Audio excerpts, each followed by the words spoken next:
오늘 사도행전 13장 44절로 52절의 말씀을 통해서 하나님의 말씀이라는 제목을 가지고 제목을 가지고 하나님의 은혜를 나누기를 원합니다. 우리가 지금 성경 통독을 늘 우리가 하고 있는데, 금년에 들어서 성경 통독을 한 번이라도 마치신 분,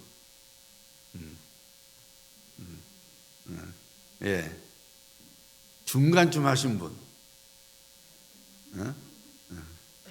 아예 안 보신 분.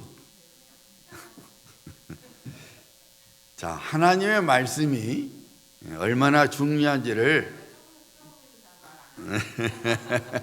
하나님의 말씀이 얼마나 중요한지를 오늘 선포되는 말씀을 통해서 다시 한번 깨닫기를 원하고, 그리고 말씀을 가까이 하시고 말씀을 늘 부지런히 묵상하시는 우리 귀한 성도님들 되시기를 예수님의 이름으로 축복합니다. 19세기에 미국과 영국에 위대한 신앙의 부흥을 일으켰던 D.L. 무디 목사님에 관한 이야기입니다. D.L. 무디 목사님은 일찍이 아버지를 잃어서 가난의 포로가 되어 살았습니다. 16살에 보스턴에 있는 삼촌에게 구두가게에서 일하게 되었어요. 그리고 그 보스턴에 있는 어느 교회를 다니고 있었습니다. 하루는 그 교회 주일학교 교사였던 에드워드 캠볼이 그를 찾아와서 물었어요. 무디, 자네는 예수 그리스도를 영접한 경험이 있는가? 하고 그렇게 묻습니다.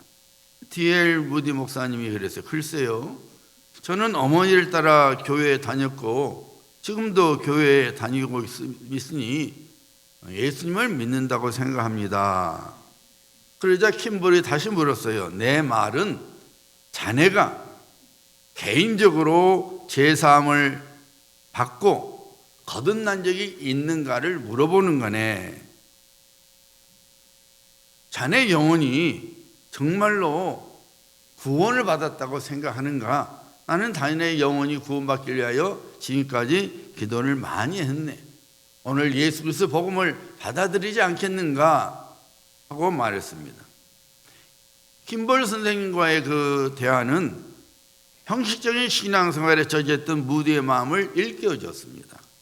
그날 무디는 에드워드 킴볼 그 교사의 말씀에 따라서 자신 안에 있는 죄를 발견했고, 그리고 예수 그리스도를 주와 구주로 영접하게 되었습니다. 그는 훗날에 그 당시 자기의 그 경험을 이렇게 고백했어요.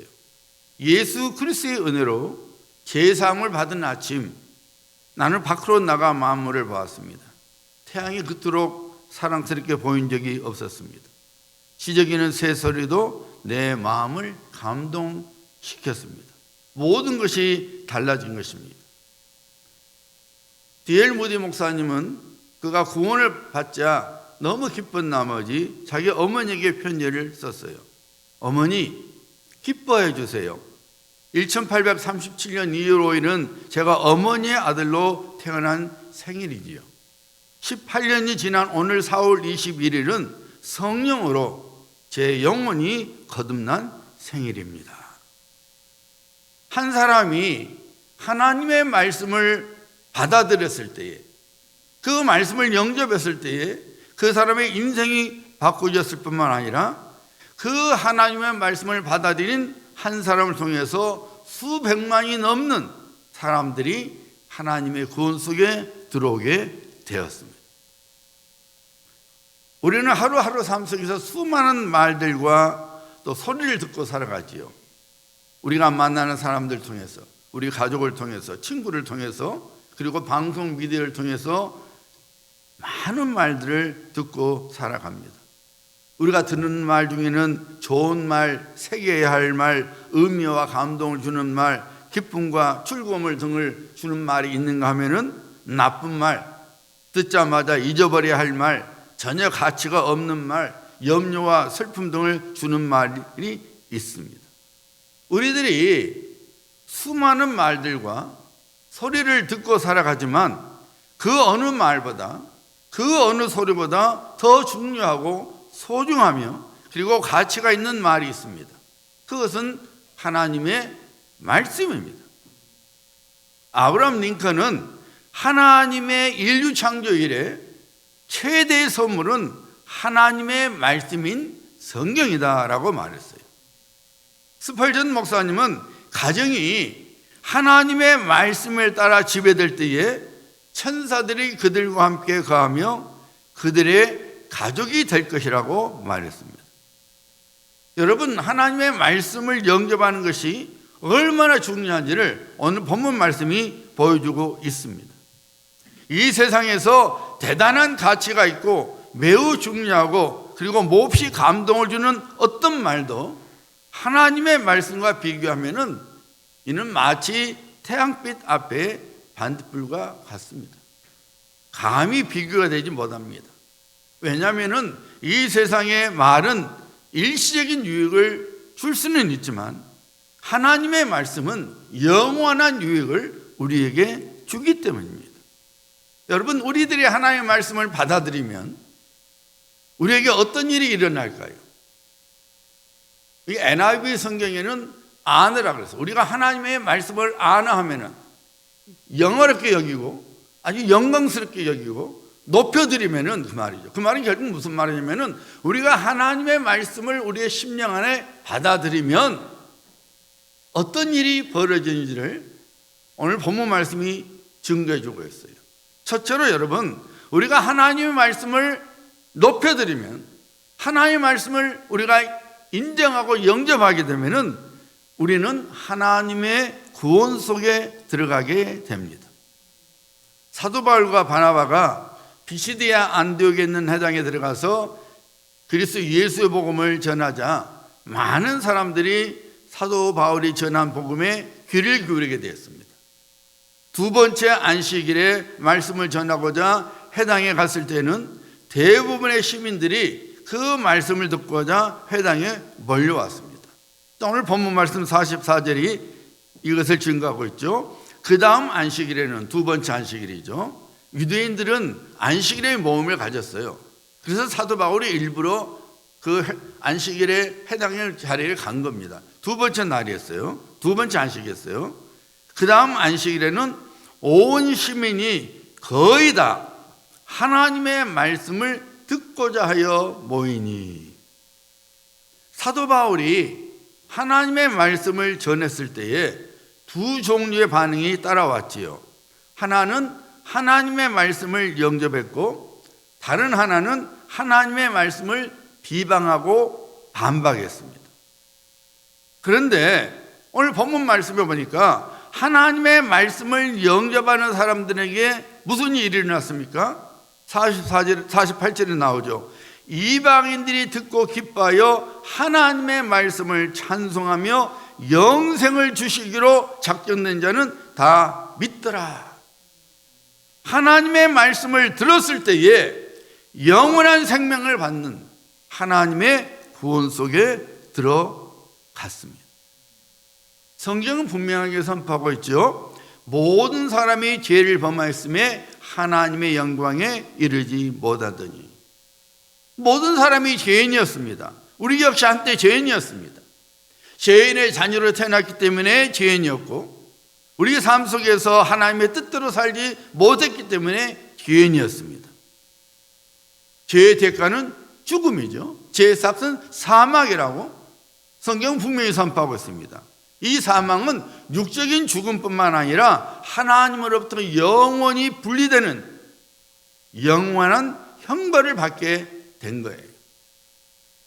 우리들이 죄로부터 구원을 받을 수 있는 길을 보여주는 것은 성경 외에는 없습니다. 왜냐하면 우리를 죄로부터 구원해 주실 수 있는 분은 오직 하나님 한 분이시기 때문에 그래요. 만약 여러분들이 물고기를 잡고자 한다면 어디로 가야 합니까? 당연히 강이나 바다로 가야 합니다. 물고기를 잡는다고 하면서 나무 숲을 간다면 그 사람은 분명히 정상적인 사람이 아니지요. 마찬가지입니다. 우리들이 죄와 허물로부터 건짐을 받아 하나님의 구원을 받고자 한다면 구원을 주시는 하나님께로 와야 합니다. 그리고 그 하나님의 말씀을 들어야 합니다. 디모데후서 3장 15절 말씀이죠. 성경은 능히 너로 하여금 그리스도 예수 안에 있는 믿음으로 말미암아 구원에 이르게 하는 지혜가 있게 하느니라. 구원의 길, 구원을 받을 수 있도록 도와주는 것이 뭐라 했어요, 여러분? 성경이라는 거예요. 하나님의 말씀이 우리에게 믿음을 갖게 해서 하나님의 구원에 들어가게 만들어 준다는 것입니다. 우리를 구원의 자리로 인도해 주는 것이 바로 하나님의 말씀입니다. 그래서 사도 요한은 일찍이 성령의 감동 속에서 구원의 길을 선포해 줬죠. 우리가 잘 아는 말씀 요한복음 3장 16절이죠.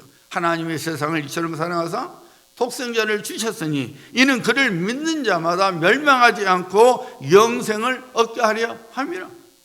우리가 영생을 얻는 길, 하나님의 구원을 얻는 길을 누가 보여주고 있습니까? 성경이 보여주고 있는 겁니다. 하나님이 우리를 사랑하시기 때문에 우리를 위하여 이 세상에 오신 예수님을 믿으면 너희들이 구원받는다고 성경은 우리에게 구원의 길을 알려주고 있는 거예요. 보여주고 있는 것입니다. 우리들이 죄와 허물의 삭신 죽음으로부터 건짐을 받을 수 있는 길은 예수 그리스도를 나의 주와 구주로 믿는 길 외에는 없습니다. 이 세상에서 아무리 의인이라는 말을 들어도 그 삶이 그 사람을 구원하지 못합니다. 아무리 구제를 많이 해도 이 세상, 그래서 이 세상 사람들 감동시켜도 그 구제가 그 사람을 구원시키지 못합니다. 오직 예수 그리스도를 나의 주와 구주로 믿는 것 외에는 어느 누구도 하나님의 구원을 받지 못합니다. 로마서 10장 9절과 10절에 선포하죠. 내가 만일 내 입으로 예수를 주로 시인하며 또 하나님께서 그를 죽은 자 가운데서 다시 살리신 것을 믿으면 구원을 받으리라. 사람이 마음으로 믿어 의에 이르고 입으로 시인하여 구원에 이르느니라. 우리들이 예수 그리스도를 믿을 때 하나님의 구원을 받아 영원한 생명을 갖게 되는 하나님의 자녀가 되는 것입니다. 우리들이 이 믿음을 어떻게 가질 수 있습니까? 로마서 10장 17절 말씀이죠. 그러므로 믿음은 들음에서 나며 들음은 그리스도의 말씀으로 말미암느니라. 우리가 구원을 받는 믿음을 어떻게 가질 수 있다고요? 하나님의 말씀을 들을 때에 우리가 구원을 받게 된다는 것입니다. 우리가 하나님의 말씀을 받아들이면 예수 그리스도를 믿는 믿음이 생겨서 우리가 구원을 받게 되는 것입니다.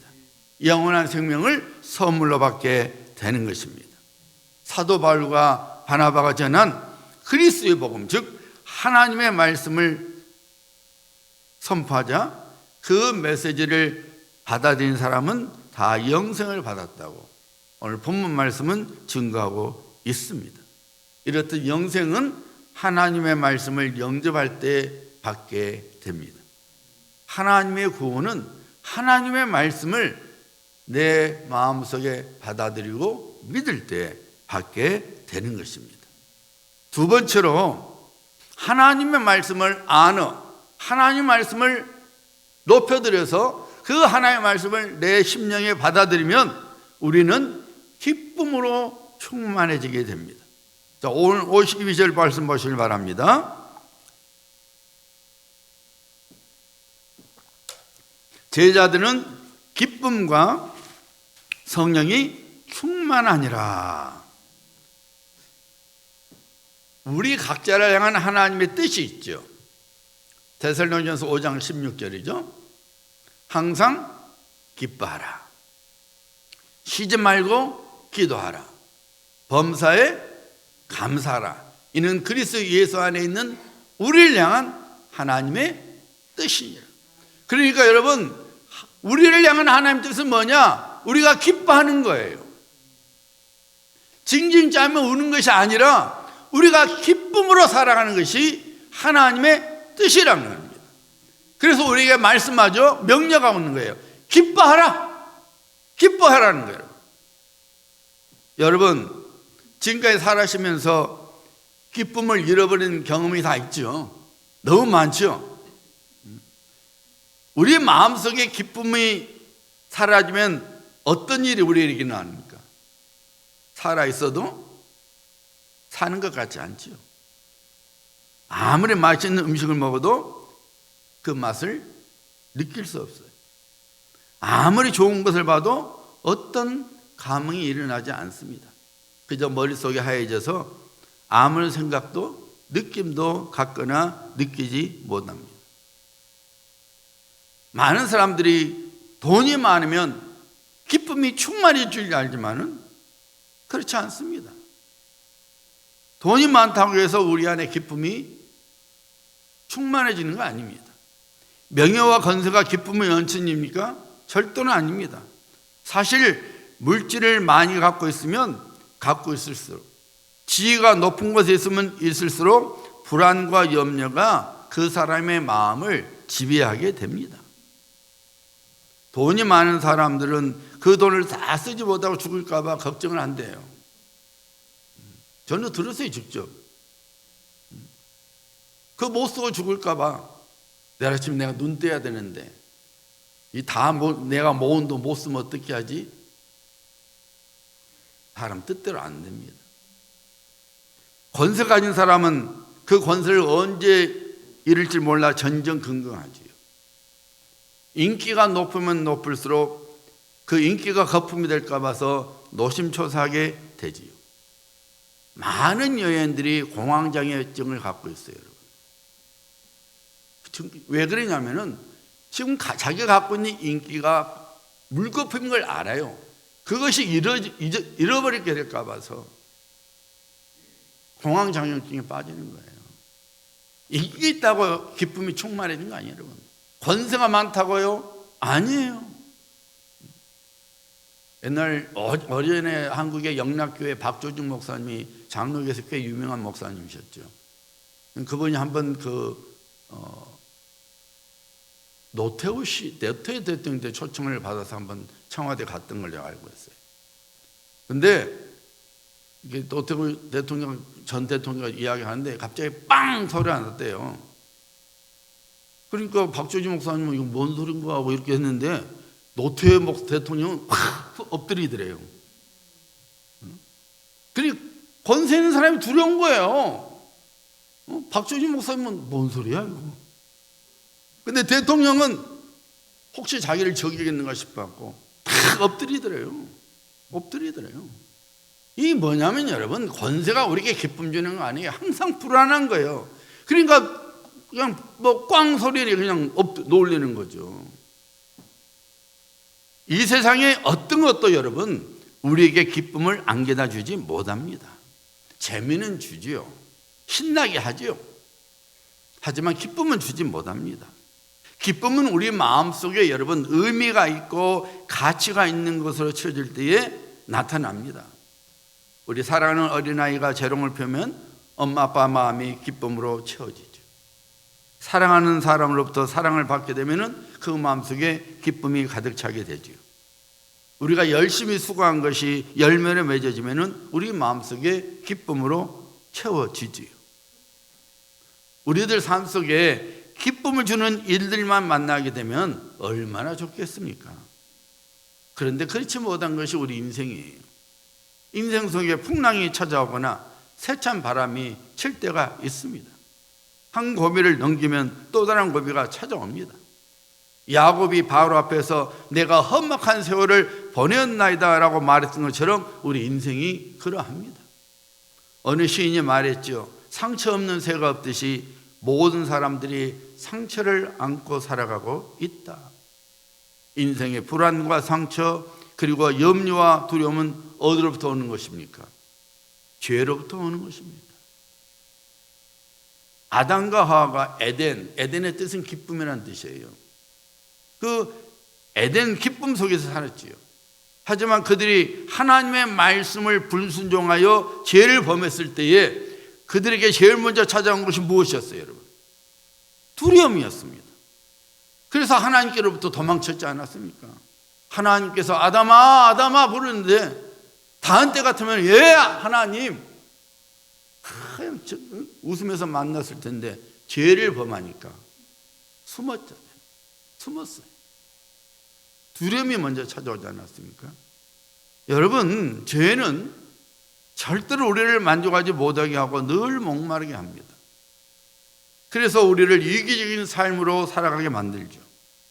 이기적인 삶이 심해지면 우리는 어떻게 되는 거예요, 여러분? 난폭해집니다. 오늘날 수많은 사람들이 다른 사람들에게 대하여, 사회에 대하여, 그리고 국가에 대하여 분노의 마음으로 살아가고 있지요.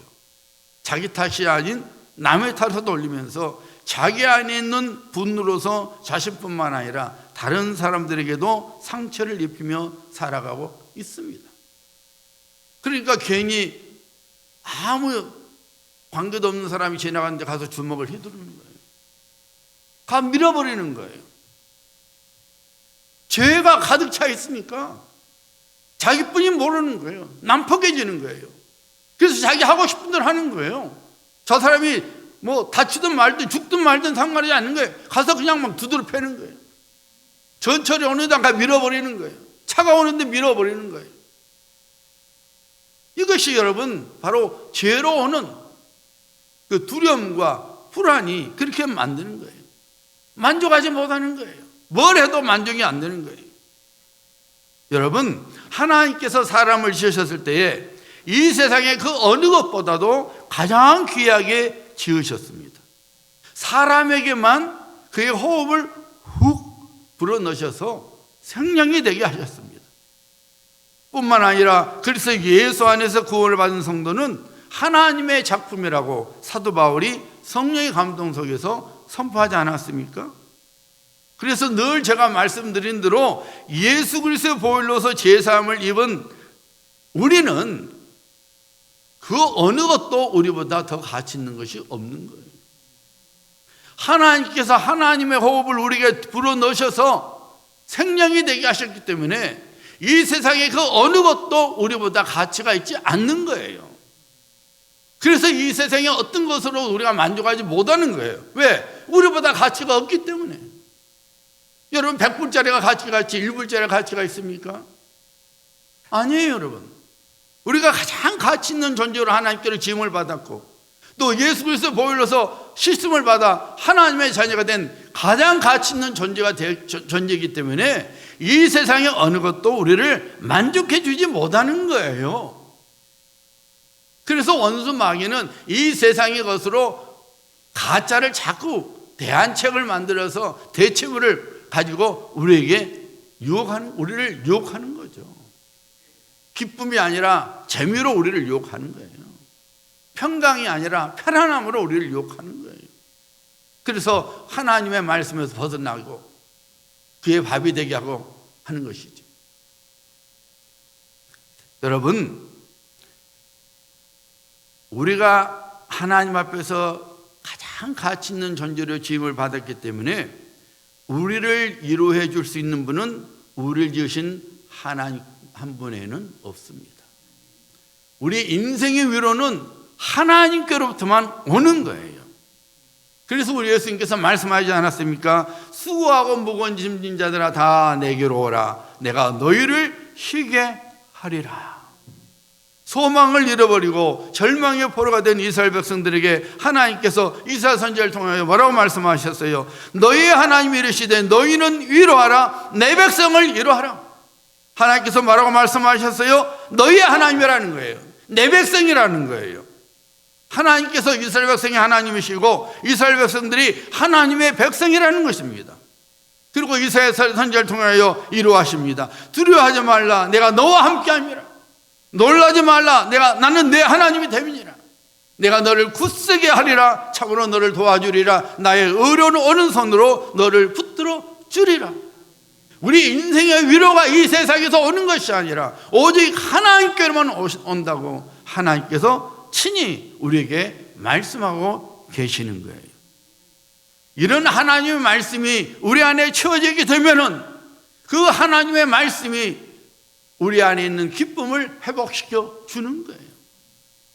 이 세상에서 우리가 어떤 인생을 살아가든지 하나님의 그 약속의 말씀으로 인하여 그 소망의 말씀으로 인하여 그 신실하신 말씀을 통하여 우리 안에 기쁨이 채워지는 것입니다. 기쁨이 충만해지는 것입니다. 그래서 하박국 선지자처럼 난 여호와를 인하여 즐거워하리, 난 여호와를 인하여 기뻐하리라고 선포하게 되는 거예요. 사랑하는 성도님들, 환경만 쳐다보지 말고 그 환경 속에서 역사하시는 하나님의 말씀을 붙잡아야 합니다.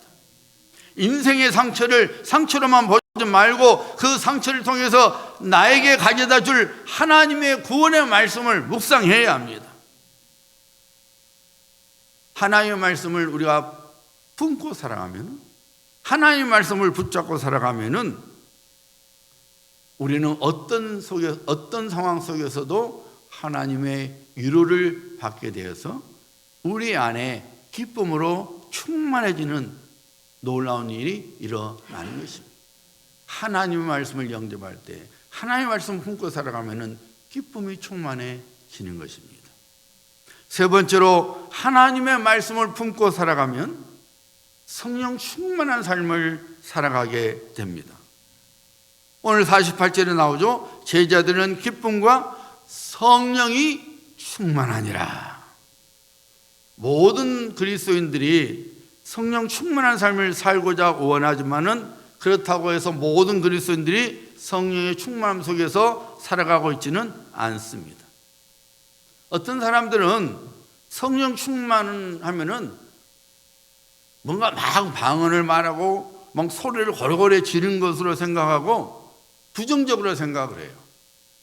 제가 처음에 우리 교회 왔을 때 우리 성가들한테 굿모닝 성령님, 그 베닌 목사님이 쓰신 책이 있어요. 굿모닝 홀리 스피릿. 그 책을 소개해 주니까 어떤 형제가 아예 안 봐요. 안 봤더라고. 성령 충만이 얼마나 귀한 줄 모르고 몰래 왔으니까 혹시라도 막 잘못될까 봐서 자기는 안 보겠다는 거예요. 지금은 변했지만은 성령 충만을 그렇게만 생각하는 거예요. 좀 유별나게 생각하는 거예요. 그런데 여러분, 그것이 성령 충만이 아니에요. 성령 충만은 여러분 두 가지 의미가 있어요. 여러분이 잘 아시는 대로. 하나는 성령의 외적인 역사요, 다른 하나는 성령의 내적 역사입니다. 성령의 외적 역사는 성령이 내게 임하게 될 때에 초자연적인 능력이 나타나요. 사도행전 2장 4절에 보면 이렇게 나오죠. 그들이 다 성령의 충만함을 받고 성령이 말하게 하심을 따라 다른 언어들로 말하기를 시작하니라. 한 번도 그들이 배우지 못한 다른 나라의 말들을 그 120명의 성도들이 말한 거예요. 성령이 말하게 하심 따라서, 쉽게 말씀드리면은 프랑스어를 전혀 배운 적도 없고 말한 적도 없는데 프랑스어를 하는 거예요. 일본어를 배운 적도 없고 말한 적도 없는데 알지도 못하는데 일본어로 말하는 거예요. 여기 성령의 외적인 역사죠. 성령이 충만했을 때 초자연적인 능력이 나타나서 그런 일을 하게 되는 거예요. 예언을 하게 되고 능력이 나타나야 되고 치유 역사가 일어나게 되는 거예요. 이것이 바로 성령의 외적 역사입니다. 사도행전 4장 31절에 이렇게 나옵니다. 빌기를 다음에 사도들이 빌기를 다음에 모인 것이 진동하더니 무리가 다 성령이 충만하여 담대히 하나님의 말씀을 전하니라. 성령이 충만해지니까 담대해진 거예요. 유대인의 그 산헤드린 공회를 무서워하지 않냐고 담대해져서 그리스도의 복음을 전파하더라는 것입니다. 이것이 바로 성령 충만이 가져오는 성령 외적인 역사예요. 여러분이 성령의 충만을 위해야만이 어떤 환경 속에서도 여러분의 믿음을 드러낼 수 있고 또 여러분의 기도를 통해서 능력이 나타나고 하나님의 권능이 나타나는 거예요. 반면에 또 성령의 내적 역사가 있습니다. 이것은 외적인 역사가 틀려요. 성령의 외적인 역사는 일시적인 거예요. 그 어떤 순간에 성령이 임하여서 그 사람을 통해서 하나님의 영광이 선포되고 하나님의 기적이 나타나게 되고 하나님의 구원이 이루어지게 하는 거예요. 일시적인 거예요. 계속 있는 거 아니에요. 그런데 성령의 내적 역사는 마치 이 밀가루 반죽 속에 누르게 들어가면은 이 반죽이 푹 이렇게 퍼져 나가듯이 성령이 우리 안에 거하시게 되면은, 성령의 다스림을 받게 되면은 우리가 차츰 변하게 돼요. 우리 성품이 변하게 되고 삶이 변하게 됩니다. 예수님을 닮아가는 삶이 이루어지는 거예요. 이것은 단번에 이루어지지 않아요. 이 성령의 내적 역사는 단번에 이루어지지 않습니다. 차근차근 달마다 해마다 달라지는 거예요. 그래서 어느 순간에 저분이 참 달라졌다. 저분을 보니 정말로 예수님을 믿는 모습이, 예수를 믿는 것이 뭔지 알겠다. 이렇게 되는 거예요. 우리 안에 열매들이 맺어지게 되는 거예요. 오늘 본문 말씀에 성령의 충만함은 성령의 외적 역사가 아니라 성령의 내적 역사를 말합니다. 여러분, 하나님의 자녀는 어떤 모습으로 살아가야 합니까? 빌립보서 2장 2절과 5절 말씀을 여러분이 늘 묵상해야 돼요. 마음을 같이하여 같은 사랑을 가지고 뜻을 합하며 한 마음을 품어 아무 일에든지 다툼이나 허용을 하지 말고 오직 겸손한 마음으로 각각 자기보다 남을 낫게 여기고 각각 자기 일들을 돌볼 뿐더러 각각 다른 사람의 일을 돌보아 나의 기쁨을 충만하게 하라. 너희 안에 이 마음을 품으라. 곧 그리스도 예수의 마음이니. 우리가 어떤 마음을 가져야 된다고요? 예수 그리스도의 마음을 가져야 된다는 거예요. 그 마음이 어떤 마음입니까, 여러분? 같은 사랑을 가지고 같은 마음을 가지고 한 마음으로 남을 나보다 낫게 여기고 겸손하게 다른 사람을 섬기고 내가 해야 할 일을 감당해 나가는 것입니다. 우리 예수님께서 이 땅에 오셔서 그 모습을 우리가 보여주시지 않았습니까? 그 예수님의 모습을 사복음서 마태, 마가, 누가, 요한복음이 우리에게 증거해 주고 있잖아요. 우리 예수님께서 사람으로 오셔서 어떻게 살으셨는지, 어떤 모습을 보여주셨는지, 우리가 어떻게 예수님을 닮아가며 살아가야 되는지를 보여주셨잖아요. 그것이 바로 빌립보서 2장 2절 5절 말씀이에요. 여러분, 누가 이런 삶을 살아갈 수 있는 거예요, 여러분? 내 마음에 결심하고 되는 겁니까? 아닙니다. 내 안에 계신 성령님의 다스림을 받을 때에, 내가 성령의 충만함을 입을 때에 우리가 예수 그리스도의 마음을 갖고 살아가게 되는 것입니다. 신앙생활을 오래 했다고 해서 예수 그리스도의 마음을 품고 살아가는 것이 아닙니다. 교회 생활을 30년, 40년 했어도 성령의 다스림을 받지 못하면 늘 구원받지 못한 그 모습으로 살아가는 거예요. 교회 안에서 자기 주장하고 자기 개인 감정이 하나님 영광보다 앞서고 누가 자기를 인정해 주지 않으면 화를 내고 전혀 예수님의 모습이 없는 거예요. 여러분, 우리가 어떤 모습으로 살아가야 됩니까? 늘 하나님이 먼저예요. 하나님의 영광이 먼저예요. 내 기분, 내 감정, 내가 좋아하는 것이 아니에요. 아, 오늘 찬양은 별로야. 에이, 오늘 목사님 설교 별로야. 아니에요. 여러분이 이 자리에 오는 것은 하나님을 예배하기 위함이에요. 여러분에게 여러분의 마음을 드리고 여러분의 가장 소중한 것을 드리는 예배로 옹호해 있는 거예요. 그러니까 하나님이 주인공이에요. 그 누구도 주인공이 아니에요. 오직 하나님만 주인공이 돼서 하나님께만 초점이 맞춰져야 되는 거예요. 내가 오늘도 내 마음을 다해 하나님을 예배했는지, 나의 가장 소중한 마음을 내가 하나님께 드렸는지, 나의 가장 가치 있는 것을 내가 하나님께 드렸는지, 그걸 염려하고 그것 때문에 정말 안타까워하고 그러지 못했을까 봐 안타까워해야지. 에이, 오늘 찬양, 에이, 오늘 설교 말씀, 에이, 오늘 아무개 밥맛 떨어졌어. 이것은 여러분, 이것은 성령의 다스림을 받지 못하기 때문에 아무리 교회 생활을 오래 해도 여전히 죄인의 모습으로 성령님께서 한숨을 쉴 수밖에 없는, 야, 너는 어떻게 안 변하니, 그렇게 탄식하게 만드는 것이죠. 여러분, 누가 성령의 충만하심, 성령의 내주하심을 경험하는 거예요? 하나님의 말씀을 품고 살아가는 사람입니다. 왜냐하면 성령께서는 하나님의 말씀을 통해서 역사하시는 분이기 때문입니다. 우리 안에 하나님의 말씀을 품고 살아가면 우리 안에 계신 성령께서 그 말씀을 통해서 우리를 다스려 주십니다. 그래서 사랑의 열매를 맺게 하시고, 희락의 열매를 맺게 하시고, 화평의 열매를 맺게 하시고 자비와 양성과 충성과 온유 절제를 그리고 그 열매를 맺어 주는 거예요. 그래서 누가 뭐라 그래도 충성하고 누가 뭐라 그래도 인내하고 누가 뭐라 그래도 기뻐하고 누가 뭐래도 감사하고 누가 뭐라 그래도 온유한 마음으로 양선의 마음으로 상대방을 대하는 것입니다. 누가 그렇게 할 수 있는 겁니까? 성령의 내주하심을 받은 자만이 그렇게 하게 되고, 이런 성령의 내주하심은 내가 하나님의 말씀을 영접하고 하나님의 말씀을 품고 그 하나님의 말씀을 맡길 때에 성령께서 그렇게 역사하시는 것입니다. 그러므로 사랑하는 성도님들, 하나님의 말씀이 들리는 사람이 되어야 합니다. 누구에게 하나님의 말씀이 들리는 것입니까? 하나님의 말씀을 삼하는 사람에게 하나님의 말씀이 들리게 되는 거예요. 그래서 생명의 역사가 일어나는 겁니다. 하나님의 구원이 나타나게 되는 것입니다. 그리고 하나님의 은혜를 소중히 여기고 겸손한 심령을 가진 사람에게 하나님의 말씀이 들려집니다.